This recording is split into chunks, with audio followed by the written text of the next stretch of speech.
मैं एक शराबी हूँ। आज के दिन शराब के पहले घूंट से दूर हूँ। आज का मेरा विषय है थर्ड स्टेप, तीसरा कदम। Made a decision to hand our will and our life to the loving care of God as we understood him. ये निश्चय किया, निर्णय लिया कि मेरी इच्छा और मेरा जीवन मुझे जैसे परमेश्वर समझ में आता है, उसे उसके हवाले मेरी इच्छा और जीवन में करूंगा। ये मैंने निश्चय किया। अभी कल हम लोग सेकंड स्टेप के बारे में शेयर कर रहे थे, तभी हमने देखा कि ये अनुभव से मैंने मान लिया कि मेरी शराब, मेरे गुण दोष मेरे से अकेले से नहीं निकाले जाएंगे, और किसी इंसान का हेल्प लेके भी वो मेरे दोष और मेरी शराब बंद नहीं हो रही थी कि इंसान की मदद लेके भी, किसी और इंसान की मदद लेके भी। तो एक ऐसी शक्ति ही मुझे इस शराब से, इस शराबियत से और मेरे दोषों से मुक्त कराएगी, और मेरा मानसिक संतुलन पुनर्प्रस्थापित करेगी। तो मानसिक संतुलन पुनर्प्रस्थापित होने की जरूरत क्या क्यों है? क्योंकि फिर मैं शराब को ना बोल पाऊंगा, और मेरे दोषों से खुद अपने से दूर रहने की तैयारी करूंगा। तो ये तो मुझे पता चल गया। फिर ये जब पता चल गया है कि मैं खुद नहीं करूंगा, ये पता चल गया है कि सिर्फ एक श्रेष्ठ ऐसी शक्ति मुझे इन दोषों से मुक्त कराएगी, शराबियत से मुक्त कराएगी।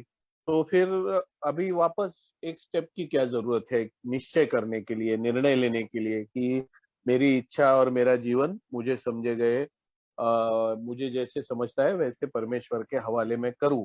इसकी जरूरत क्या है? तो इसकी जरूरत क्या है, ये समझने के लिए अनुभव शेयर करता हूं। मेरा जो काम पे मैं जाता था, वो काम पे मैंने एक काम करने के लिए बहुत ही किसी का माइक अनम्यूट हो गया, जरा प्लीज देखिए। तो एक बहुत ही अच्छा कारीगर मैंने रखा था, मतलब एकदम होशियार, उसमें माहिर, और उसका बहुत एक्सपीरियंस था, बहुत अनुभव था उसको वो काम करने के लिए। तो मुझे मालूम था ये काम वो बराबर करेगा, कोई उसमें टेंशन नहीं है। तो वो काम पे उसको रखा, पगार नक्की किया, सब हो गया, काम चालू हो गया। तो जैसे ही वो काम पे लग जाता था, मैं उसके पीछे खड़ा रह के, अभी ये ऐसा करा, अभी ये वैसा करा, अभी ये वैसा करा। एक दिन हो गया, 2 दिन हो गया, 4 दिन हो गया। वो बोला, साहब मुझे ये आता है, मैं ये बहुत सालों से कर रहा हूँ और अच्छी तरह से करता हूँ, ये आप भी देख रहे हैं। तो मुझे ये बार बार आप जो बताते हैं उसकी सचमुच जरूरत है क्या? मैं बोला, तू मुझे मत सिखा, मैं मालिक हूं ना, मैं करूंगा।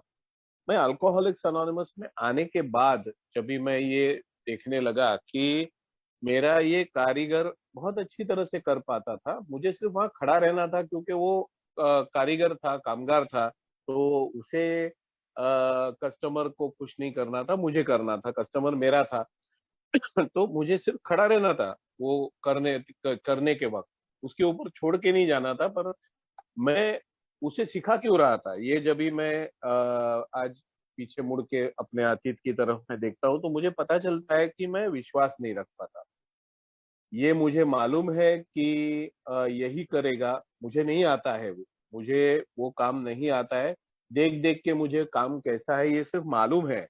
अगर मुझे करना पड़ा तो मुझे नहीं आने वाला, ये मुझे मालूम है, फिर भी मैं उसको सिखा रहा हूँ। क्यों सिखा रहा हूँ? क्योंकि मेरा विश्वास नहीं है उसके ऊपर। दूसरी बात, मुझे ये लगता रहता है कि वो जानबूझ के खराब करेगा, तो और मुझे लगता रहता है कुछ मैंने उसको बोला रहेगा, मन में उसके कुछ खुन्नस रहेगा और बिगाड़ देगा। तो ये विश्वास नहीं होने के वजह से बहुत सारी चीजें दिमाग में आती है, और उसकी वजह से मैं मेरी जो काम की जिम्मेदारी है, मैं उसके ऊपर नहीं छोड़ सकता। तो जो ये अनुभव मैंने जब भी देखा, तभी मुझे पता चला कि ये थर्ड स्टेप क्यों है। ये थर्ड स्टेप वापस निश्चय करने के लिए, तय करने के लिए क्यों है? तो फिर मैंने अपनी शराब पीने की तरफ देखा। मैं जिस ढंग से शराब पी रहा था, ये मैं आके शराब रोक के आया था, टेम्पररी शराब रोक के आया था, और अभी ये शराब रुकी हुई जो है उसे रोक के रखना था। और अभी तो पता चल गया था कि ये मेरे से ताकतवर जो शक्ति है, मेरे से मतलब मेरी अल्कोहलिज्म से, मेरी आसक्ति से, मेरी शराबियत से जो ताकतवर शक्ति है, उसके हाथ में सब सौंप देना है। और वो जैसी शक्ति बोलेगी वैसे मुझे चलना है। सिंपल, चलना तो मुझे ही है, पर वो शक्ति जैसे बोलेगी मुझे चलना है। सिर्फ वो शक्ति कैसे बोल रही है वो मुझे ढूंढना है। वो तो 11 स्टेप में फिर से हमें पता चलेगा, तभी डिटेल बताता हूँ कि वो शक्ति कैसे मुझे बोलेगी। तो ये सब मालूम है, अभी पता चल गया है, तो फिर क्या? फिर मुझे ऐसा लगता है कि अगर मैं सवेरे उठा, अनुभव शेयर करता हूँ मैं। एक दिन सवेरे उठा मैं, सब लोग मेंबर कहते थे कि मैं सवेरे उठता हूँ, मैं पलंग से नीचे जमीन पे पैर रखने से पहले मैं प्रार्थना करता हूँ।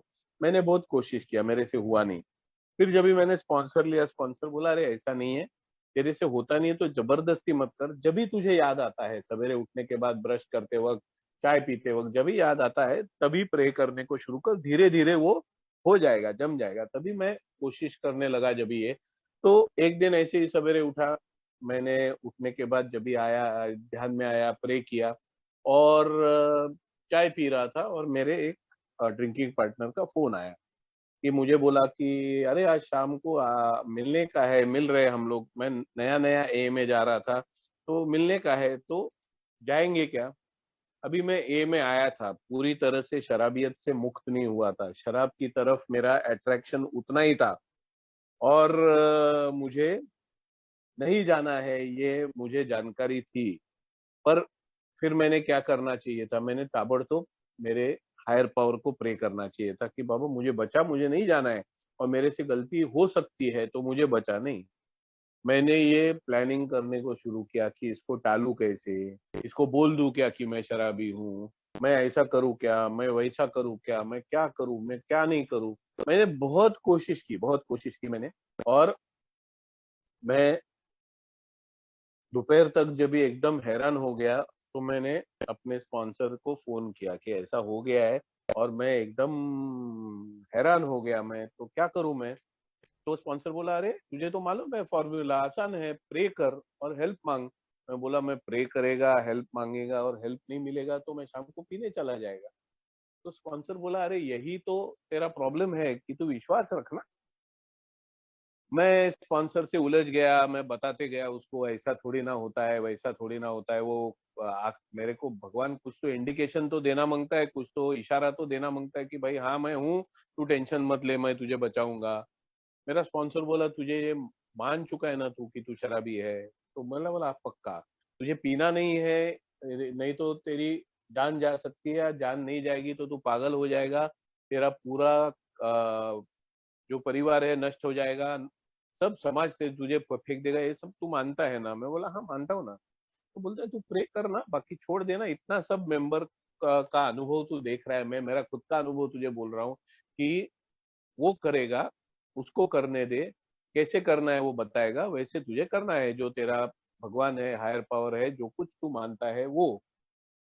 तो मैं बोला नहीं, पर वो मुझे कुछ तो करना पड़ेगा ना। वो बोला देख, कोशिश कर, नहीं तो तुझे जो ठीक लगता है। क्योंकि मेरे स्पॉन्सर ऐसे थे कि वो बताते थे रास्ता, और मैं अड़ गया कि ऐसे नहीं, वैसे, वैसे नहीं, वैसे। तो वो बोलते थे कि तू देख फिर क्या करना है। स्पॉन्सर ने फोन रख दिया, मैं बहुत डिस्टर्ब हो गया, और मैंने आखिर में क्या किया, मैंने प्रे किया। प्रे किया मैंने, और मुझे अनुभव आया कि मुझे हेल्प मिलती है। तो उससे थोड़ा सा मेरा विश्वास थोड़ा सा बढ़ गया। पर मुझे ये पक्का नहीं गारंटी था कि ये हर बार हो सकता है। तो मैं स्पॉन्सर से मिला, स्पॉन्सर को बोला कि अरे पता चल गया है मुझे, और सब मालूम है, आपने बोला तो मैंने प्रे किया और हेल्प भी मिला। हेल्प मिला मतलब क्या? अभी जो चमत्कार पे विश्वास करता है उसको विश्वास बैठेगा, नहीं तो नहीं बैठेगा। मैंने प्रे किया, और एक मेंबर का फोन आया। वो मेंबर मुझे बोला चलो साथ में मीटिंग जाते हैं, और मैं उसके साथ मीटिंग चला गया। और उस दिन वो ड्रिंकिंग पार्टनर के साथ नहीं गया, और मैं बच गया। तो ये मेरे से हुआ, पर फिर भी वो जो मन में पक्का बिठाने का रहता है कि अभी कुछ भी होगा, टेंशन आएगा तो मैं हायर पावर को प्रे करने का निश्चय करता हूँ मैं। पक्का डिसाइड कर लेता हूँ कि अभी कैसा है, एक बात मैं कहता हूँ कि स्पॉन्सर लेने की वजह से आगे का भी प्रोग्राम है जो छठवां स्टेप है, सातवां स्टेप है, आठवां, नौवां, 10वां, 11वां स्टेप है, वो थोड़े थोड़ा पहले ही होने को चालू हो जाता है, क्योंकि स्पॉन्सर बताते जाते हैं ऐसा कर वैसा कर, तो ऑटोमेटिकली स्पॉन्सर ने स्टेप वर्क किया हुआ है, तो वो मिल मिला के आगे के भी जो स्टेप्स है उसका थोड़ा थोड़ा पार्ट कहता है। तो मेरे अनुभव में शेयर करूंगा, उसमें आगे के भी थोड़े स्टेप्स की झलकियां रहेगी, क्योंकि स्पॉन्सर ने बोला है। अभी ये जो प्रे करने का काम है वो 11 स्टेप से हम लोग एकदम बराबर से शुरू करते, और शुरुआत से ही हम लोग ये थोड़ा थोड़ा करने को चालू कर देते हैं जब भी हम स्पॉन्सर लेते हैं। तो स्पॉन्सर ने ये बताया, एक अनुभव तो आ गया, तो मेरे से फिर भी पक्का नहीं अंदर से लग रहा था, पक्का अंदर से नहीं लग रहा था। एक अनुभव शेयर करता हूँ। मैं मेरे ससुराल के लोगों को मेरे बहन के फार्म हाउस पे लेके गया, और मेरे बहन के फार्म हाउस पे लेके जाते वक्त मेरे अंदर का शराबी उछल रहा था। मैं उनको बोल रहा था, अरे तुम दारू लिया क्या, दारू लिया क्या? जो पीने वाले थे उनको टेंशन नहीं, उतना मेरे को टेंशन था कि इन्होंने दारू लिया क्या, फार्म हाउस के नजदीक वाइन शॉप नहीं है, 10-15 किलोमीटर जाना पड़ेगा, तो दारू लिया क्या? बाद में हम लोग जा रहे थे तो मेरा एक रिश्तेदार बोला, अरे बियर भूल गए। तो मैं बोला, क्या करेंगे क्या करेंगे? बोला, तू चल देखेंगे, तू चल। और हम लोग आगे निकल गए, और आगे निकलते वक्त फार्म हाउस नजदीक नजदीक आ रहा था, और मेरे को टेंशन आ रहा था कि अरे बियर का इंतजाम नहीं हो गया। और जैसे ही मुझे एक बियर शॉप दिखा, मैंने इतना तेजी से गाड़ी मोड़ मोड़ दिया कि मेरे रिश्तेदार बोले, अरे बियर रहेगा बाजू में, तू मरवा डालेगा, क्या कर रहा है? मैं गया, बियर बियर खरीदा, हम लोग फार्म हाउस पे पहुंच गए। मैं एकदम खुश था, मैंने बियर दारू उनको सर्व किया। मेरी बीवी मना कर रही थी, मैं माना नहीं, मैंने सर्व किया। और तभी से एक हफ्ता भर मैं बहुत टेंशन में था। हर एक छोटा छोटा चीज पे मुझे चिढ़ आती थी, मैं बीवी पे भड़क जाता था, मेरे स्टाफ पे भड़क जाता था, समझ में नहीं आ रहा था क्या हो रहा है। जब भी मैंने स्पॉन्सर को पूछा क्या हो रहा है, मुझे समझ में नहीं आ रहा, कल तक तो ठीक था, मैं फार्म हाउस पे पिकनिक जाके आया तब तक तो ठीक था, पर ये हो क्या रहा है? तो स्पॉन्सर ने जब भी हर एक एक्सपीरियंस मुझसे पूछा, तभी मैंने ये फार्म हाउस वाला एक्सपीरियंस बताया, तो स्पॉन्सर बोला, अरे शराब जो तेरे लिए प्रॉब्लम है, वो माहौल में तू इतना मस्त हो गया, उनको एंजॉय करते देखने लगा शराब में, तो तेरा मन अंदर से खिल उठा कि चलो यार, शराब में क्या मजा है। और तेरा मन अंदर से तुझे ये बताने लगा कि तू आ, शायद अभी हिसाब से कर सकता है। एक तरफ तेरा मन तुझे रोक रहा है कि नहीं नहीं नहीं, मैं शराबी हूँ, नहीं पीना है, और एक तरफ अंदर से वो पुरानी यादें, वो पुराना जो किया हुआ मजा शराब पीते हो, वो अंदर से तेरी यादें तुझे सता रही है, इसलिए तू डिस्टर्ब है, और तुझे समझ में नहीं आ रहा है कि क्यों डिस्टर्ब है।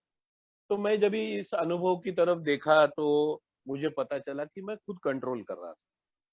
मुझे मालूम है कि मुझे कंट्रोल नहीं कर सकता, मैं कंट्रोल नहीं कर सकता, शराब का माहौल देख के मैं पागल हो जाता हूँ। मुझे पुराने मेंबर्स ने पहले ही कहा था, जहां पर शराब मिलती है, जहां पर बिकती है, जहां पर लोग पीने जाते हैं, ऐसी जगह पर मत जा। जिनके साथ तू पहले कभी जिंदगी में पिया है उनके साथ मत जा। तेरा स्टेप वर्क चालू होके तू 7 स्टेप पहुंचने तक मत जा, ये मेरे स्पॉन्सर ने कहा था, फिर भी मैं गया था। क्यों? क्योंकि मुझे लगा कि मैं कंट्रोल कर पाऊंगा। तो एक बार मुझे पता भी चल गया कि अ, अभी ये हायर पावर ही मुझे बचा सकती है, मैंने मान भी लिया, फिर भी अंदर से मेरा मन मानता नहीं है। ये प्रॉब्लम है कि अंदर से मेरा मन ये सोचते रहता है तू कर पाएगा। जो मेरा ईगो है, जो मुझे बता रहा था तू लिमिट में पी सकता है, वही मेरा ईगो मुझे बता रहा था कि तू कर सकता है मैनेज, तू दारू से दूर रह सकता है। एकदम ही इमरजेंसी, मैंने भगवान को किस टाइम के लिए रखा कि एकदम ही इमरजेंसी आ गया। जैसा इमरजेंसी आ गया तो इमरजेंसी नंबर को फोन करते हैं, तो इमरजेंसी आ गया तो मैं भगवान को कॉल करूंगा, मतलब प्रे करूंगा, तब तक मैं खुद मैनेज करूंगा। और फिर मैं करते गया और मेरे स्पॉन्सर से बात करते गया, तो कुछ दिनों के बाद ऐसा हो गया कि मेरे स्पॉन्सर बोले, देख भाई, आज नहीं कल तू फिर से पिएगा, तू जिस ढंग से जा रहा है, मैं ये जजमेंट देने वाला कोई नहीं है, पर एज अ फ्रेंड मैं तुझे बोलता हूँ, प्रोग्राम मुझे ये परमिशन नहीं देता कि मैं जजमेंट दूं तेरे बारे में, पर तू जिस ढंग से कर रहा है, तू फिर से खुद कंट्रोल करने की कोशिश कर रहा है। तू जहां पर दारू मिलता है वहां जा रहा है, तू दारू के बारे में बात कर रहा है। तो एक बार ऐसे हो गया, हम लोग सुपर मीटिंग में बैठे हुए थे, और एक न्यू कमर जो मेरे साथी ए में आया था, मैं और वो कॉलेज के दिनों के बातें शराब के बारे में शेयर कर रहे थे कि क्या मजा हम लोग ने किया। और एक ओल्ड टाइमर बोला, ओ भाई साहब, मत मेरे सामने मत बोलो, मेरे सामने मत बोलो, तुम लोग को बात करने का है, वो साइड में जाके बोलो। मैं बोला ये क्या हो गया? बोलता है दारू का मजा बोलेगा तो मेरा मन दारू का मजा लेने लगेगा, और फिर एक्चुअली दारू पी के मुझे वो मजा लेना पड़ेगा, वो मुझे करना नहीं है। दारू के मजे के बारे में डिस्कस मत करो, डिस्कस ही करने का है तो दारू ने मार दिया है वो डिस्कस करो। तो मैं बोला अरे कंट्रोल होना चाहिए। और यही फिर से मैंने स्पॉन्सर से शेयर किया, तो स्पॉन्सर बोला देख, तो फिर से वही लूप में अटक रहा है कि कंट्रोल होना चाहिए। तो मैं बोला गड़बड़ क्या हो रहा है, फिर हो क्यों नहीं रहा है? मैंने मान तो लिया है कि एक power greater than my self मुझे इससे बचाएगी, तो मैं ये बार बार क्यों कर रहा हूँ? और अंदर से ऐसी आवाज क्यों आती है कि कंट्रोल होना चाहिए, ये डर के होने वाला नहीं है। तो स्पॉन्सर बोले डरना तो नहीं है, बिल्कुल नहीं है डरना, और एहसास होना, इसमें फर्क है। ये एहसास होना चाहिए कि तुम शराबी हो, ये एहसास होना चाहिए कि तुम कंट्रोल नहीं कर सकते हो, ये एहसास होना चाहिए कि सिर्फ एक हायर पावर तुम्हें बचा सकती है। ये डरने की जरूरत नहीं है, ये सब एहसास होना चाहिए। और फिर तुम हायर पावर के ऊपर निर्भर रह के तुम्हारा जीवन बिंदास जी सकते हो बिना डरे। एक टाइम आएगा कि तुम बार में जाके बैठोगे और तुम्हें टेंशन नहीं रहेगा और पीने की इच्छा भी नहीं होगी, पर जरूरत रहेगा तो बिना जरूरत के मत जाओ। मैं आज भी बिना जरूरत के बार में नहीं जाता, जाना ही है कोई क्लाइंट के साथ जाना ही पड़ेगा। कोई अभी मेरी मौसेरी सास है, उसका 75th बर्थडे हो गया, बड़ा पार्टी रखा था, शराब थी, तो मैं गया वो पार्टी में। आज मैं जाता हूँ, मुझे पीने की इच्छा भी नहीं होती, टेंशन भी नहीं आता है, बाद में शायद मेरे को ऐसा लगेगा पीने का, ये कुछ नहीं होता है, क्योंकि आज मैंने स्टेप वर्क स्पॉन्सर के साथ और खुद प्रैक्टिस कर करके ये पक्का अभी बिठा दिया है दिमाग में कि मैं शराबी हूँ और मैं लिमिट में या कैसे भी नहीं पी सकता। तो ये जब ये सब हो रहा था तभी मैं स्पॉन्सर को बोला ये मन में उतारना तो चाहिए और ये डिसीजन तो लेना ही चाहिए कि मेरी इच्छा और मेरा जीवन मैं power greater than my self पे छोड़ दूंगा। तो स्पॉन्सर बोले यस, डिसीजन लेगा तभी तो एक्शन लेगा, डिसीजन नहीं लेगा तो खुद ही कंट्रोल करने की कोशिश करेगा। मैं बोला गड़बड़ क्या हो रही है, फिर हो क्यों नहीं रहा मेरे से? स्पॉन्सर बोले एक काम कर, जैसे फर्स्ट स्टेप लिख के निकाला, सेकेंड स्टेप लिख के निकाला, अभी थर्ड स्टेप के सारे एक्सपीरियंसेस लिख के निकाल कि तू, तेरी इच्छा और तेरा जीवन कहाँ कहाँ दूसरे के ऊपर सौंपना जरूरी था और तू नहीं सौंप पाया या नहीं तू उनके हवाले कर पाया, ये ऐसा एक्सपीरियंसेस लिख के निकाल सब। मैं बोला ठीक है, कोशिश करता हूँ। फिर मैं एक एक एक्सपीरियंस लिख के निकालने को शुरुआत किया। पहला था, पहले इंसान लिया मैंने मेरी मम्मी। तो मेरी मम्मी, हम तीनों, जो मेरी बहन, मेरा भाई और मैं, ऐसे तीनों को मेरी मम्मी सेम ट्रीटमेंट देती थी, सेम। ऐसा कोई ये नहीं कि मुझे ज्यादा लाड हो रहा है, उसको ज्यादा लाड हो रहा है, मेरी बहन को ज्यादा लाड हो रहा है, सबको सेम चीजें मिलती थी, सेम ये होता था। पर कोई भी चीज अगर मम्मी के ऊपर सौंपना है, मतलब एक छोटा सा अनुभव मैं बोलता हूँ कि घर में खीर बनी थी और मेरी मम्मी कटोरियां भर रही थी हम तीनों के लिए, और कटोरी की साइज, शेप अलग अलग था, हर एक कटोरी का शेप अलग अलग था। तो मैं जाके खड़ा हो गया, मैं बोला तू गड़बड़ कर रही है मम्मी, तू ये भाई को, बड़े भाई को ज्यादा दे रही है खीर। किसी का माइक अनम्यूट हो गया, जरा प्लीज देखिए, और मुझे कम दे रही है, ये सही नहीं है तेरा काम। तो मम्मी ने क्या किया, सेम शेप का दो कटोरी लिया, दोनों कटोरी, पहले कटोरी में से खीर उसमें डाल दिया, और सेम एकदम कट टू कट, जैसा कि वजन का कांटे पे माप दिया हो इतना सेम उसने डाला था। तो मम्मी बोली मैं ऐसा क्यों करूंगी, तू क्यों ऐसा बात करता है? तो मैंने ये अनुभव लिख के निकाला, जब भी मैंने याद किया, मैंने बहुत कभी तमाशा किया था, झगड़ा किया था, तो इसलिए वो अनुभव मेरे जहन में था। तो मैंने वो लिख के निकाला कि मैं विश्वास नहीं कर सकता, मेरी माँ है, मेरी जन्म देने वाली माँ है, पर मैं विश्वास नहीं कर सकता, तो मेरी कमजोरी क्या है, विश्वास। तो ये मैंने ढूंढ के निकाला। फिर और एक बात मम्मी के बारे में मैंने और ये जानी कि मेरी मम्मी बाजार में गई, मेरे भाई को एक नया शर्ट लेके आई, और एक्चुअली उसने मन में सोचा था कि दूसरा टाइप का अच्छा क्वालिटी का शर्ट मेरे लिए लेके आएगी, पर वो आते वक्त एक ही शर्ट लेके आई। और मैंने वो देखा, मैं बोला हाँ यही तो है, ये भाई को मेरे को कुछ नहीं, मैं ऐसे ही जाऊंगा बिना कपड़ों के, अभी कल घूमूंगा, बोलूंगा मेरी मम्मी डैडी ने मेरे पे ये किया है, तो ये करना पड़ेगा। मेरा भाई बोला अरे तू रो मत, ये शर्ट तू ले, कोई टेंशन नहीं। मैं इतना भड़क गया, मैं बोला तू भीख दे रहा है क्या मुझे, ये वो। मैंने वो शर्ट जला दिया। मैं उम्र में सिर्फ 10 12 या 13 साल का था, मैंने वो शर्ट जला दिया। बहुत मार खाई मैं, बहुत मार खाई मैंने। तो तभी मैं रुका भी नहीं, मैंने मम्मी को पूछा भी नहीं कि भाई भाई के लिए तू शर्ट लाया, मेरे लिए भी लाएगी ना तू। तो मम्मी बोलती थी हाँ मैंने देख के रखा है, सिर्फ वो साइज नहीं था तेरा, वो साइज कल लेके आने वाला है दुकान वाला, या वो साइज में दूसरा अच्छा शर्ट दिखाने वाला है, तो मैं कल लाने वाली हूँ। ये मेरी मम्मी मुझे बताती थी, पर मैं रुका नहीं। ये विश्वास की कमी की वजह से मैं, मेरी जिंदगी कोई संभालेगा और मेरे लिए करेगा, इसका मेरे को मुझे विश्वास ही नहीं था बिल्कुल। मेरे डैडी है, मेरे डैडी के बारे में अनुभव मैंने जब भी लिखे, मैं एक दो ही अनुभव बोलूंगा क्योंकि टाइम कम रहता है। बहुत सारे अनुभव मुझे शेयर करने हैं, ये ढूंढने के लिए कि मैं ये निश्चय, ये निर्णय क्यों नहीं ले सकता कि मेरे लिए ये करेंगे। तो मम्मी के बारे में एक दो अनुभव मैंने बोले, और याद आते हैं वैसे बताता हूँ। मैंने तभी तो लिख के निकाले सब, पर मैं ऐसे शेयरिंग के लिए तैयारी नहीं करता, इसलिए अभ्यास नहीं करता कोई, इसलिए जैसे याद आता है मैं शेयर करता हूँ। तो मैंने मम्मी के बारे में अनुभव बोले तो एक बार मेरा विश्वास मम्मी के ऊपर नहीं था करके, मैं कोई भी चीज, हम लोग भाई बहन और मेरे बारे में कोई भी चीज का निर्णय मम्मी लेती थी, तो मैं डरा हुआ रहता था कि मेरे बारे में कुछ उल्टा होने वाला है, मेरे को कम मिलने वाला है। इतना मैं हमेशा मन में डरा हुआ रहता था कि नहीं मिलेगा नहीं मिलेगा, तो मैं कभी भी डिसीजन मम्मी के ऊपर नहीं छोड़ पाया कि बाबा तू कर, मुझे विश्वास है कि तू जो करेगी वो हमारे तीनों के लिए सेम करेगी, मुझे कोई टेंशन नहीं है, तू करिए। मैं नहीं कर पाया।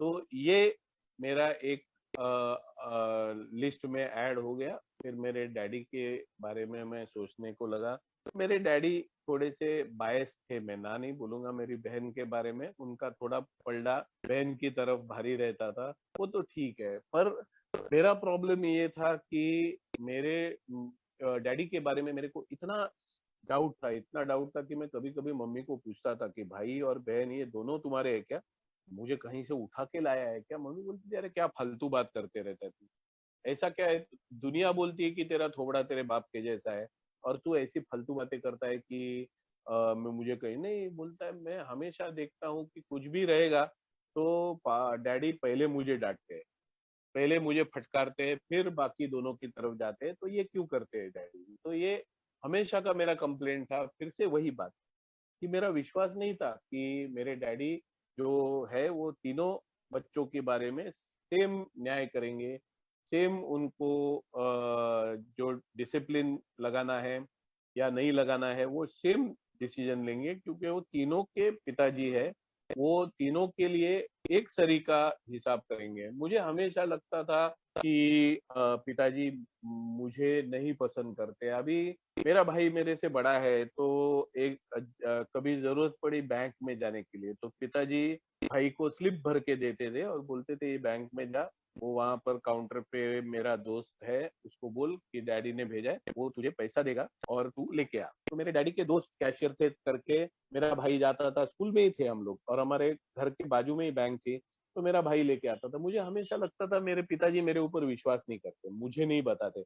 अभी मुझे ये नहीं समझ में आता था, मैं उम्र में छोटा हूँ, कैसे लेके आऊंगा, कुछ हो जाएगा गड़बड़ तो वापस मैं अटक जाऊंगा, तो उल्टा मेरे अच्छे के लिए मेरे पिताजी ये करते थे। अभी ये कभी पता चला मुझे जब भी मैं ए में आया, ये स्टेप वर्क करने लगा, ये अनुभव मैंने लिख के निकाला, और ये अनुभव के बारे में मैंने मेरे डैडी से बात किया, मतलब उम्र के करीब करीब 40 हो गया था जब ही।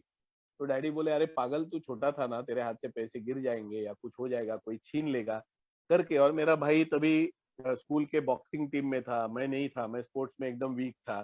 तो पिताजी सोचते थे ये किसी कोई खींचने की कोशिश करेगा, ये मेरा बड़ा भाई भिड़ सकता है, मैं नहीं कर सकता वो। तो ये सब सोचती हो तभी पिताजी ने हँस के मुझे बोला, "तो इतने साल दिमाग में लेके बैठा है क्या?" मैं बोला, "हाँ, मुझे तो लगता था आपका विश्वास नहीं मेरे ऊपर।" तो अभी मैं पिताजी से प्रोग्राम के बारे में खुल के बात करता, तो मैं बोला, "अभी स्टेप वर्क कर रहा हूँ, तो मैं ये सब नि लिख के निकाला करके मैं आपसे बात करने को आया।" पिताजी बोले, "अरे क्या यार, तू तभी पूछता था मुझे, मैं तभी बता देता था।" पर मेरा विश्वास इतना कमज़ोर था कि मैं ये सोचता था अगर मैं पूछूँ तो पिताजी झूठा ही जवाब देंगे, नहीं सच्चा जवाब देंगे, नहीं करेंगे। तो ये मेरा प्रॉब्लम था। मैं हमेशा मेरी ईगो की वजह से मेरे दोस्त लोग जब भी खेलने उतरते थे, तो मेरी ईगो की वजह से मैं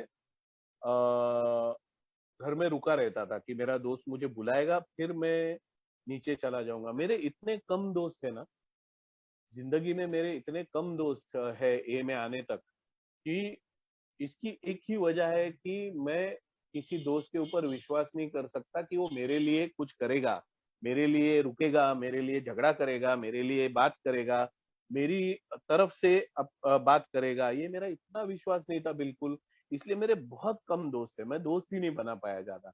मेरे स्कूल में 3-4 दोस्त थे, मेरे कॉलेज में 2-3 दोस्त थे, मैं जे और बड़ा हो गया ड्रिंकिंग पार्टनर हिसाब के बाहर थे, क्योंकि ड्रिंकिंग पार्टनर मुझे चने के झाड़ पे चढ़ाते थे। चने का झाड़ होता नहीं है, जिसको मालूम नहीं बताता हूँ। तो चने का एक्चुअली जैसे पेड़ बोलते हैं वैसा नहीं रहता है। तो मुझे चने के झाड़ पे चढ़ाते थे और मेरे से पैसा, काम ये सब निकालते थे। तो मेरे ड्रिंकिंग पार्टनर बहुत गिनती के बाहर थे, पर मेरे सच्चा दोस्त कोई नहीं था। उसकी एक ही वजह थी, मैं खड़ा रहता था, दोस्त बुलाएँगे, नहीं बुलाते थे, फिर मैं जाता नहीं था खेलने के लिए। मेरे घर वाले बोलते थे, "अरे! तू क्यों नहीं जा रहा है?" मैं बोला, "नहीं, नहीं आज कोई आया नहीं।" तो मेरे घर वाले भी बिज़ी थे, वो देखते नहीं थे कि आए हैं दोस्त लोग पर ये जा नहीं रहा है। तो ये जब ये अनुभव मैंने स्पॉन्सर को बोला मेरे दोस्त कम हैं, स्पॉन्सर बोले क्यों? तो मैंने ये अनुभव बोला कि नहीं मैं ऐसे राह देखता था, दोस्त लोग बुलाते नहीं थे। तो बोला कभी दोस्तों को पूछा क्या तू क्या हर एक को बुलाते हो क्या तुम लोग? कि सब लोग एक टाइम पे अंदाज़ से नीचे आ जाते थे। तो मैं बोला नहीं, नहीं मैंने देखा हुआ है दोस्त को बुलाते हुए। तो मैं जब ये बराबर से याद किया तो मुझे पता चला कि आज एक दोस्त आता है, बाकी लोगों को बुलाता है। कल दूसरा आता है, वो बाकी लोगों को बुलाता है। तो ये लेन-देन वाली बात है, कि आज मैंने उसको बुलाया करके वो मुझे बुला रहा है। मैं सिर्फ़ रुका रहता था कि उन्होंने ही मुझे बुलाना चाहिए, तभी मैं जाऊँगा। मैं कभी बुलाने जाता नहीं था, तो वो लोग भी मुझे नहीं बुलाते। स्कूल में थे, बच्चे लोग थे, तो वो लोग बोलते थे नहीं आता आएगा, आएगा तो आएगा, आने का रहेगा तो आएगा। वो सोचते थे मुझे नहीं आना है खेलने के लिए।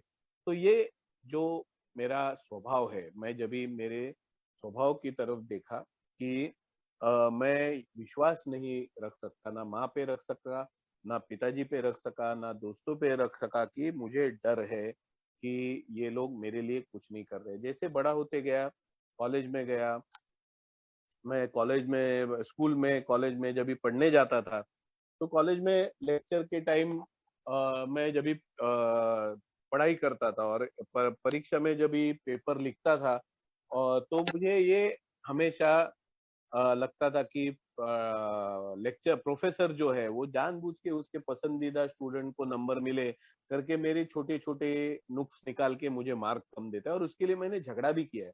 मैं स्कूल में जब भी था तभी एक गुजराती लड़का था और मैं मराठी हूँ, महाराष्ट्र से हूँ, मराठी हूँ तो मराठी का जब भी क्लास रहता था तो मराठी की किताब में से जो हमारे टीचर पढ़ने के लिए बोलते थे तो गुजराती लड़के को बोलते थे और मुझे नहीं बोलते थे और मुझे बहुत गुस्सा आता था। मैं बोलता था अरे मैं मराठी हूँ, ये हूँ, ये मास्टर जानबूझ के करता है, जानबूझ के करता है। तो एक बार मैंने हाथ उठाया कि मुझे पढ़ना है, मुझे क्यों नहीं पढ़ना है? वो बोलता है अरे इसे पढ़ने दे, तू मालूम है तू पढ़ सकता है, तू बाद में पढ़। मैंने बहुत ये किया, मास्टर ने निकाला, छड़ी दे दिया 2-4 खींच के। क्लास के बाद मेरे मास्टर ने मुझे बाहर बुलाया और मुझे बोला, "अरे वो गुजराती है ना, वो पढ़ नहीं पाता है, तो सबके सामने पढ़ेगा तो उसका आत्मविश्वास बढ़ेगा, वो पढ़ पाएगा।" करके उसको बोल रहा हूँ, मुझे विश्वास नहीं हो गया। मुझे बोला, "अभी ये झूठ बोल रहा है साला।" तो ये अनुभव जब भी लिख के निकाला तो मेरे बारे में अच्छा करने वाले लोग हैं, मेरे बारे में लोग अच्छा कर कर सकते हैं, अगर मैं उनके ऊपर निर्णय छोड़ दूँ, डिसीज़न उनके ऊपर छोड़ दूँ, तो मेरे लिए अच्छा करेंगे। मैंने ये नाटक करने के बाद वो मास्टर ने मेरे ऊपर खुन्नस रखा, तब तक नहीं रखा था।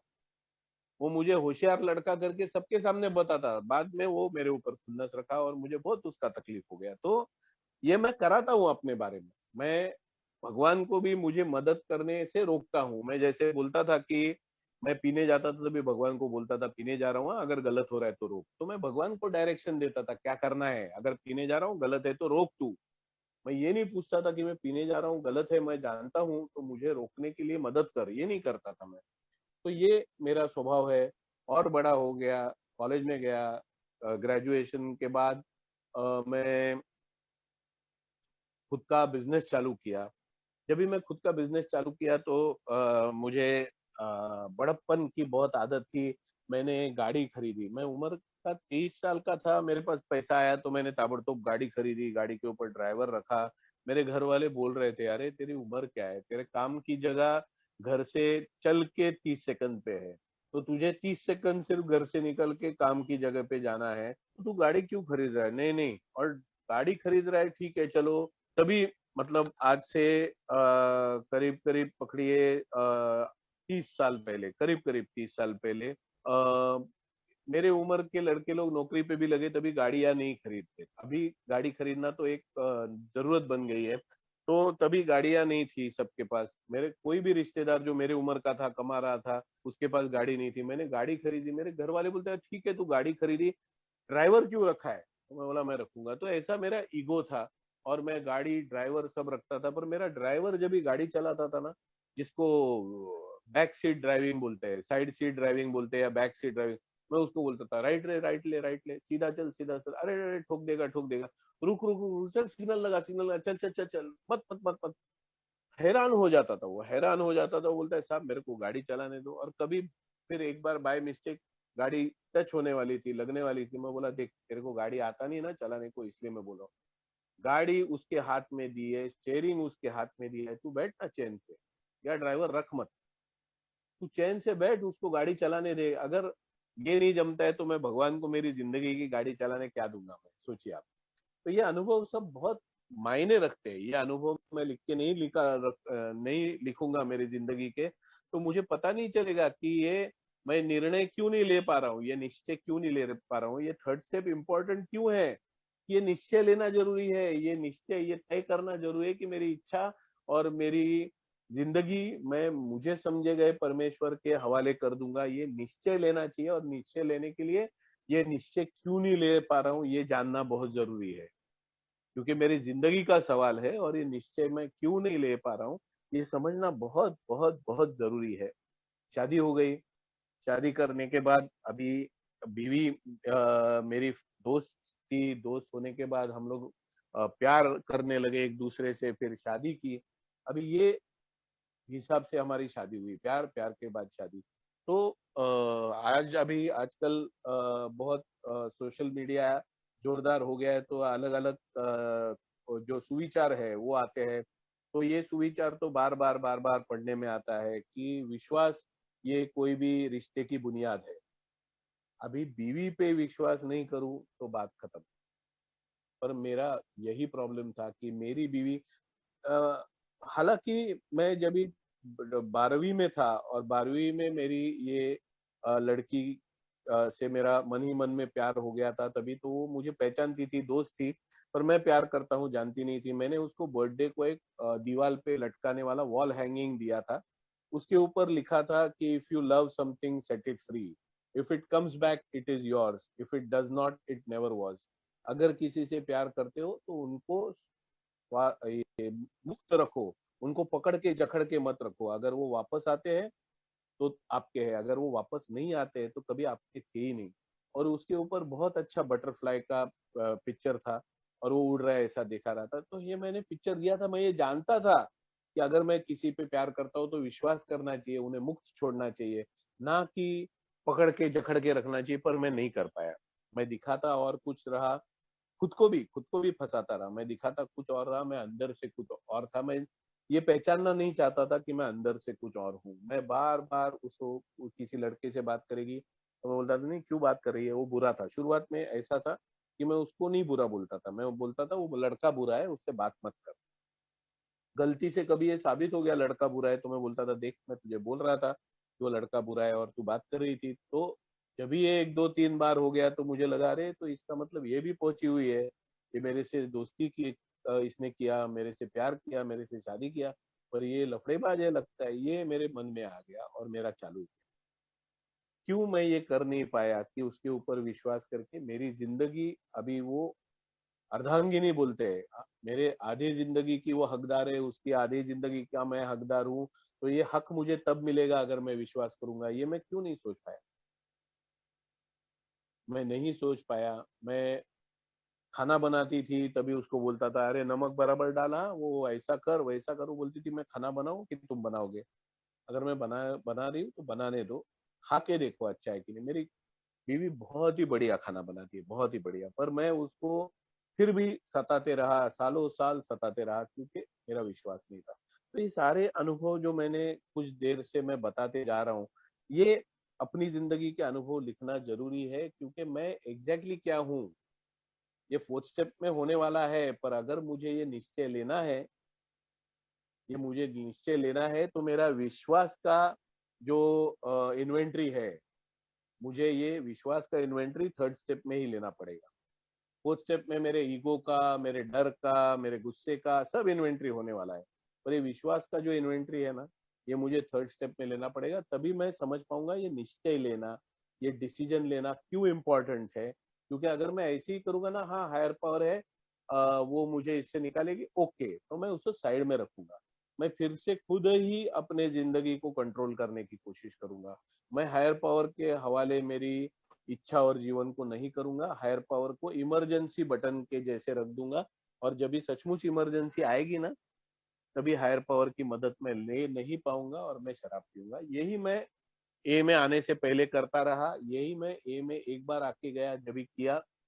ए में आने के बाद जब भी पता चला 2005 में कि मैं शराबी अगर हूं तो ये जगह है मेरी जान बचाएगी, वहां से निकलने का निर्णय मैंने लिया। मैंने हायर पावर को नहीं पूछा कि मैं यहाँ से निकलूं क्या, ये से मुझे लगता है ये जगह मेरे लिए नहीं है तो क्या करूं, मैं निकलूं क्या? नहीं, मैंने ये निर्णय लिया कि यहाँ से निकलना है, मैं निकल गया। और उससे ज्यादा, मैं जिस दिन ए में आया था उससे दुगना मार खा के मैं फिर से 2009 में आया।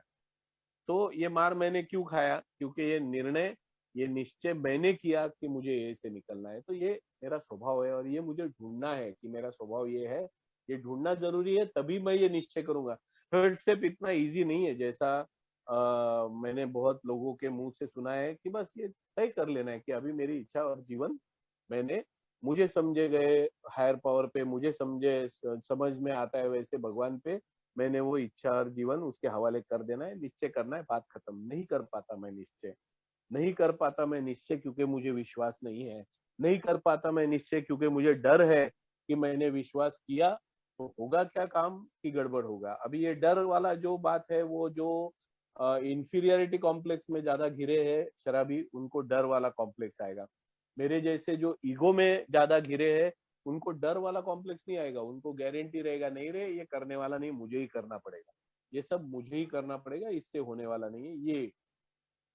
तो शादी हो गई, बीवी के साथ रिलेशन दिन ब दिन, दिन ब दिन, दिन ब दिन खराब हो गए। मैंने जब इन्वेंटरी ली ना विश्वास की, तभी मुझे पता चला मेरी मैरिड लाइफ बर्बाद क्यों हो गई। ये विश्वास का इन्वेंटरी बहुत जरूरी है अगर मुझे ये डिसीजन लेना है तो। फिर बिगड़ गई जिंदगी, फिर मैं दारू के तरफ गया, दारू मेरी बढ़ती गई धीरे धीरे धीरे धीरे, क्योंकि विश्वास नहीं था ना मुझे। तो मुझे विश्वास कौन दिलाता था?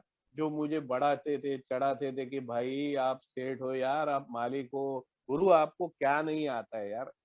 आपको तो पंतप्रधान बनाना चाहिए, आपको तो ये करना चाहिए, आपको तो बड़ी कंपनी का मालिक, आप तो दुनिया हिला दोगे यार, आप क्या चीज हो? ऐसा बोलने वाले लोगों पे मेरा विश्वास बैठता था। मुझे लगता था कि वो मेरी असली ताकत समझते हैं। मुझे जो बोलते हैं ये तेरे में खामियां हैं, मुझे जो खामियां मेरी दिखाएगा ना, वो तो मेरा सबसे बड़ा दुश्मन लगता था। क्यों? क्यों लगता था? ईगो था, वो तो बात सही है, ईगो था वो बात सही है। सिर्फ ईगो नहीं था, मैं ये मानता ही नहीं था कि वो मेरा भला चाहता है करके मेरी खामियां बता रहा है। मैं मानता ही नहीं था। आज मैं कोई मेरी खामियां बताता है ना, तो मैं बोलता हूँ अच्छा, मैं सोचता हूँ इसके बारे में, और मैं ईमानदारी से सोचता हूँ। क्योंकि ये मैं मानता हूँ कि ये शायद मेरे भले के बारे में सोचता होगा, शायद, शायद, गारंटी किसकी भी नहीं दे सकते, पर ये शायद मेरे भले के बारे में सोचता होगा। और अगर ये मेरे भले के बारे में सोच रहा है और मेरी ये खामी बता रहा है, तो मुझे उसके ऊपर विचार करना चाहिए, काम करना। आज मैं कर सकता हूँ, ये स्टेप वर्क करने के बाद आज मैं कर सकता हूँ। तो ये नहीं कर पाता था मैं, तो मेरे सब दोस्त खास या ऐसे ही लोग थे जो मुझे चढ़ाते थे और मेरी बर्बादी और बढ़ गई। तो मेरी इच्छा और मेरा जीवन मैंने किनके हाथ में दे दिया? मेरे ड्रिंकिंग पार्टनर्स के हाथ में दे दिया। फिर वो बोलते थे पीना तेरा बराबर है, लिमिट में है यार, तू टेंशन मत ले। तो मैंने इच्छा और जीवन मेरे मैंने कभी हाथ में दी नहीं है क्या किसी के? दी है ना मैंने। ऐसा नहीं है कि ये एक्शन मैंने कभी किया नहीं है, ये एक्शन मैं कर चुका हूँ। ये एक्शन मैंने कभी किया, इसके भी अनुभव मैंने लिखने चाहिए कि मैंने ये एक्शन किया जब भी मैं ड्रिंकिंग पार्टनर्स के हवाले मेरी जिंदगी को कर चुका था। तो मेरे ड्रिंकिंग पार्टनर्स बोलते थे कि आज मजा करेंगे, आज पार्टी करेंगे, या मेरे ड्रिंकिंग पार्टनर्स बोलते थे कि अरे हाँ यार भाई, गम में है तो थोड़ा तो पिएगा ही ना तुम। ऐसा आपकी बीवी बोलती है, गलत बोलती है आपकी बीवी कि गम में है तो पीने का सवाल किधर आता है, खुशी में है तो पीने का सवाल किधर आता है। आपकी बीवी गलत है, रॉन्ग है। सही बात यही है कि गम में और इसमें पीना पिया ही जाता है, गम में और खुशी में पिया ही जाता है। आप सही। और मैं बोलता था देखो, ये आप समझते हो, ये बीवी नहीं समझती है। तो जो बंदा किसी के ऊपर विश्वास नहीं कर पाया, वो ड्रिंकिंग पार्टनर के ऊपर विश्वास क्यों कर बैठा? उसकी वजह एक ही है कि मैं सबसे बड़ी ताकत हूँ, ये मैं मानता था। और ये जो सर्टिफाई करता था, इसका सर्टिफिकेट जो कोई देता था वो मेरा भला चाहता है, ये मैं मानने को शुरू किया था। हुआ ऐसा कि जब भी मैं ए में आया, स्पॉन्सर लिया, मैं स्टेप वर्क करने लगा, तो एक बार सुपर मीटिंग में हम लोग बैठे थे और ये विश्वास, श्रद्धा के ऊपर चर्चा हो रही थी। अभी देखिए, ये जो हायर पावर का कंसेप्ट खुद बनाने वाले हैं ना सेकंड स्टेप में, उनके लिए और मुश्किल होने वाला है, क्योंकि उनकी हायर पावर वो खुद बनाने वाले हैं, खुद हायर पावर का निर्माण करने वाले हैं, खुद अपने भगवान का निर्माण करने वाले हैं। तो बहुत डिफिकल्ट है अपने से श्रेष्ठ ताकत का खुद ही निर्माण करना। सोचो, अपने से श्रेष्ठ ताकत का खुद ही निर्माण करना, ये बहुत मुश्किल काम है। ये जो मुश्किल काम साकार कर सकते हैं जो, वो सच्ची सचमुच उनसे सीखने वाली बात है। मुझे तो रेडीमेड बना बनाया भगवान था। तो हमारी बात चल रही थी श्रद्धा के बारे में, विश्वास के बारे में, कि कैसे कर सकते हैं, क्या कर सकते हैं। तो मैं बोला देखो, चमत्कार होता है ना तो विश्वास बैठ जाता है। चमत्कार होना चाहिए ना, दिखना चाहिए कि मेरा भगवान है, मेरे लिए कर रहा है। कुछ ना कुछ ऐसा होना चाहिए कि अरे वाह, ये मैं उम्मीद ही नहीं कर रहा था और हो गया। तो अगर मैं उम्मीद ही नहीं कर रहा था और हो गया, तो मेरे बारे में चमत्कार हो गया। और मैं विश्वास करने लगा मेरे भगवान पे। ऐसा नहीं होता है ना मेरा, क्योंकि कैसे है, मेरे मैंने जिंदगी में लोगों को सिर्फ दोष दिया है। मेरे फेलियर के लिए मैं हार गया, उसके लिए पराजित हो गया, उसके लिए मैंने हमेशा दूसरों को दोष दिया। इसलिए मेरे जिंदगी में चमत्कार हुआ ये मैं कभी देखा ही नहीं। बहुत कम बार देखा हूँ, नहीं ऐसा नहीं, पर बहुत कम बार, काफी नहीं था भगवान के हवाले मेरी इच्छा और जीवन करने के लिए, काफी नहीं था। तो एक ओल्ड टाइमर वहां बैठे थे, उन्होंने बताया कि देखो, बाहर के दुनिया में नियम क्या है कि if you see it you believe it. Bill W जैसा कहते हैं कि हवाई जहाज जब भी कोई देखा ही नहीं था, तो सब लोग बोलते थे है हवाई जहाज बिहाई जहाज ऐसा कुछ नहीं रहता है, फालतू चीजें, पागल है ये जो हवाई जहाज बना रहे। जब ये हवाई जहाज बन गया तभी इंसान विश्वास करने लगा, अरे ऐसा होता है, आदमी उड़ सकता है, आदमी पंछी की तरह उड़ सकता है, उसके लिए सिर्फ मशीन लगता है, वो मशीन में बैठ के उड़ सकता है। हवाई जहाज आया जब भी पता चला, स्मार्टफोन, मोबाइल फोन आया जब भी लोगों को पता चला। जब गाड़ी नहीं थी, सिर्फ घोड़े पे लोग घूमते थे, तो गाड़ी आई, इंजन बना, तभी लोगों को पता चला। इलेक्ट्रिक गाड़ी अभी आई तो अपना विश्वास बैठा, नहीं तो इलेक्ट्रिक पे गाड़ी चलेगी ये सिर्फ फिल्मों में दिखाते थे। अभी सब लोगों का विश्वास नहीं था, बाद में लोगों का विश्वास बैठ गया, अरे हाँ इलेक्ट्रिक गाड़ी आती है। अभी एक एक चीजें बन रही है साइंस टेक्नोलॉजी की, तभी लोगों का। तो वो ओल्ड टाइमर बोले बाहर की दुनिया में अगर चीज देखते हो तो विश्वास बैठ जाता है। अध्यात्म की दुनिया में, जो अपना ए की दुनिया है वो आध्यात्मिक की दुनिया है, तो अध्यात्म की दुनिया में विश्वास पहले रखना पड़ता है, फिर चमत्कार दिखता है। विश्वास रखे बगैर चमत्कार नहीं दिखता। मैं बोला इसमें गड़बड़ी यार, यानी कि आंख बंद करके विश्वास रखो? नहीं, ऐसा थोड़ी ना होता है, ये अंधविश्वास हो गया। फिर वो स्पॉन्सर से वो ओल्ड टाइमर से बहस किया, वो जवाब नहीं दे पाए।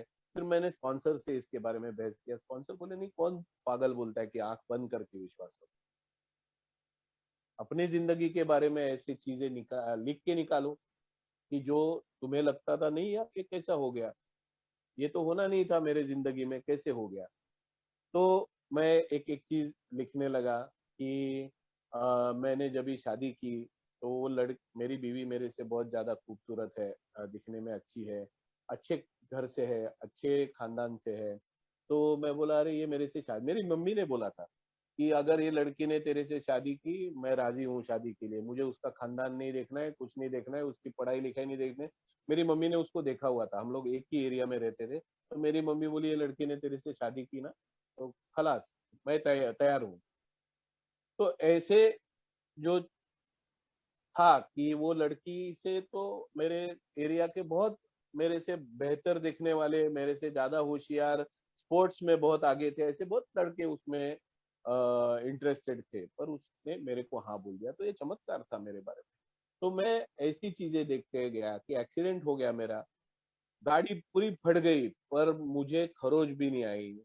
बहुत बहुत चीजें मैं देखते गया और मुझे पता चला हाँ यार, जो उम्मीद ही नहीं मैं कर रहा था ऐसी कई चीजें हो गई मेरी जिंदगी में। तो चमत्कार मेरी जिंदगी में हो के गए हैं, मैं देख नहीं पाया क्योंकि मैं ग्रेटफुल नहीं हूँ।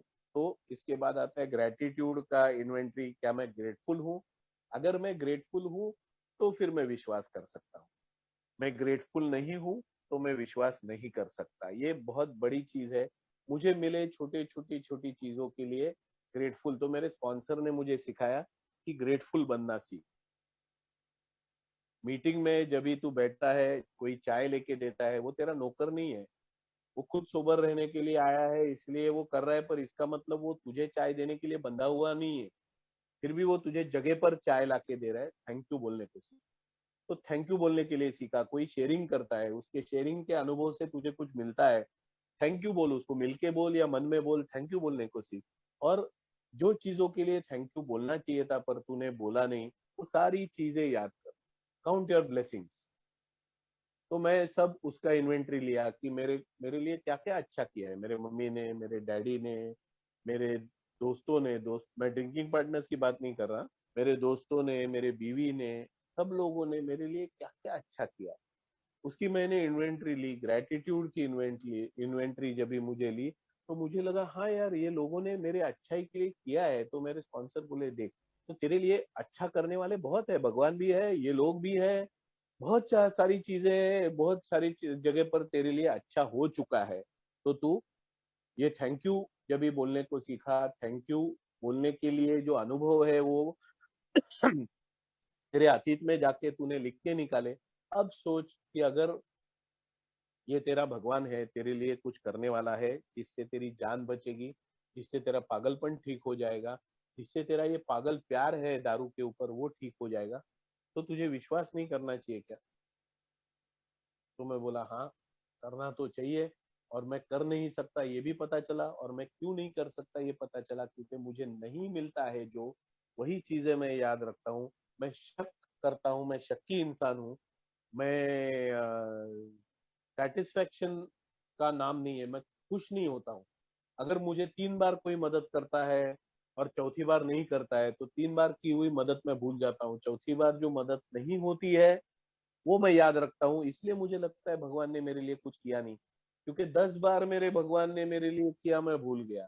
जो 11वीं बार वो कर नहीं पाया, क्योंकि कितना करेगा मेरे लिए, कितना करेगा। मैं शराब में डूब चुका, मैं घर वालों को मेरी जिंदगी से निकाल चुका, इतना सब होने के बाद मैं सबको तोड़ते जा रहा हूँ, खुद की जिंदगी को बर्बाद करते जा रहा हूँ। कितना तक जाके मेरा भगवान मुझे मदद करेगा? तो मेरे भगवान ने कर नहीं पाया, कर नहीं पाया तो मैं उतना ही याद रखा। मैं बोला अरे भगवान के ऊपर मेरी इच्छा और मेरी जिंदगी छोड़ दूं, और ये जैसे मुझे मेरे लिए कर नहीं पाया, मेरा एक्सीडेंट हो गया, मेरे पैर में सलिया घुस गई, सर्जरी करना पड़ा, मेरा तो पैर काटना पड़ेगा ऐसा मेरा डॉक्टर बोल रहा था। तो फिर ऐसा हो गया तो नहीं हेल्प कर पाया मेरा भगवान। तो मैं गलत हूँ ये मुझे पता चला। 10-10 बार मुझे मदद मिलती है, मैं भूल जाता हूँ, 11वीं बार नहीं मिलती है मदद, उतनी ही याद रखता हूँ। तो मैं जब ये ग्रैटिट्यूड का मैंने इन्वेंटरी लिया खुद का, तभी मुझे पता चला कि मुझे बहुत लोगों ने बहुत बार मदद की है। आखिर में कंटाल के मैं कल भी शेयर कर रहा था कि मेरा एक रिश्तेदार कैसे मेरे साथ बाहर तक आया कि बाबा मत पी डॉक्टर होने के बावजूद, और वो बिल्कुल शराब नहीं पीता है। मैं कल शायद वो बोलने को भूल गया, वो शराब नहीं पीता है, चाय कॉफी तक नहीं पीता है। फिर भी वो बाहर तक मेरे पास मेरे साथ आया कि मत पी मत पी। मैं उसको फंसा के लेके गया कि खाना खाने जाते हैं, और पीने बैठ गया। तो एक बार, दो बार, 10 बार उसने मदद की, 4 बार उसने मदद की, बाद में बोला नहीं आऊंगा, मैं तेरे लिए नहीं आऊंगा। मैंने उतना ही याद रखा, मैं बोला ये भाई का क्या, भाई ये भाई क्या काम का है जो मदद के लिए नहीं आ सकता। तो ये सारी चीजें मैंने ढूंढ के जब ये निकाली, तो मुझे पता चला कि मुझे ये इच्छा और जीवन, मुझे समझे गए परमेश्वर के ऊपर, परमेश्वर के हवाले करने में दिक्कत क्यों आ रही है। मैं ये मन में निश्चय क्यों नहीं कर पा रहा हूँ। मैं सिर्फ हाँ हाँ करना तो चाहिए निश्चय, इतना बोल के क्यों छोड़ रहा हूँ। करना तो लेना तो चाहिए डिसीजन, मान तो गया हूँ, ये बोल के मैं छोड़ क्यों रहा हूँ। यस पक्का 100% अंदर से आवाज नहीं आ रही कि यस ये मैंने डिसीजन ले लिया। ये जब भी पता चला, तो मुझे ये पता चला थर्ड स्टेप अलग से क्यों है। सेकंड स्टेप हो गया, मान लिया कि a power greater than myself can restore me to sanity. वो सब करने के बाद में ऊपर से ये स्टेप क्यों है कि अभी मुझे ये डिसीजन लेना है। इतना सब मानने के बाद डिसीजन लेने में अड़चन क्या है, मैंने मेरे अनुभव से शेयर किया। जब ये सब पता चला और मुझे ये सब अपने अनुभव देख के मुझे समझ में आया कि यस ये डिसीजन मैंने लेना चाहिए। वो ओल्ड टाइमर ने जो बोला था कि आध्यात्मिक दुनिया में विश्वास करना चाहिए, चमत्कार बाद में दिखेगा, तो मैंने ये विश्वास करने का सोच लिया, और मैंने ये डिसीजन ले लिया कि मेरी इच्छा और मेरी जिंदगी मुझे समझे गए परमेश्वर के हवाले में करता हूँ। अभी एक बात ध्यान में रखनी चाहिए, यहाँ पर परमेश्वर मेरे जिंदगी में आया नहीं है मेरे रिकवरी के जिंदगी में। परमेश्वर तो मेरी जिंदगी में बहुत पहले से था, क्योंकि मैं किसी धर्म का भगवान पहले से मानता हूँ। जो हायर पावर का कंसेप्ट करने वाले हैं, उन्होंने हायर पावर का कंसेप्ट सेकेंड स्टेप में किया है। थर्ड स्टेप में वो सिर्फ निश्चय कर रहे हैं, निर्णय ले रहे हैं कि अपने ये हायर पावर के हवाले अपनी इच्छा और जीवन करना है। यहाँ पर हायर पावर आपकी जिंदगी में आई नहीं है, ये ध्यान में रखिए। जो 11 स्टेप कहती है ना कि sought through prayer and meditation to improve our conscious contact with God। जो कॉन्शियस कॉन्टैक्ट इंप्रूव करने की बात 11वीं स्टेप में होती है, वो कॉन्शियस कॉन्टैक्ट 5th स्टेप में होने वाली है। जब भी आप पहली बार आपकी 4th स्टेप अपने ईश्वर को, अपने हायर पावर को पढ़ के सुनाओगे, तभी आपका कॉन्शियस कॉन्टैक्ट होने वाला है। तो अभी तक तो आपके मन ही मन में चल रहा है। आपने ये देख लिया कि एक हायर पावर मेरी शराबियत से जो पावरफुल है वो मुझे बचाएगी। अभी मैंने निश्चय कर लिया कि इस हायर पावर के ऊपर मेरा इच्छा और जीवन हवाले मैंने उसके कर देना है। ये मैंने निश्चय किया। आगे जाके मैं उसको, मेरी जो कथा है, मेरी व्यथा है, मैं शेयर करूंगा 5th स्टेप में। वो 5th स्टेप आएगी तभी उसका डिटेल्स मैं बताऊंगा। तो ये थर्ड स्टेप मैंने जैसे ली और मुझे जैसे समझ में आई, लेने के बाद में मैंने आपको शेयर किया, आज बात करने का मौका दिया, आप लोगों ने सुना। Thank you.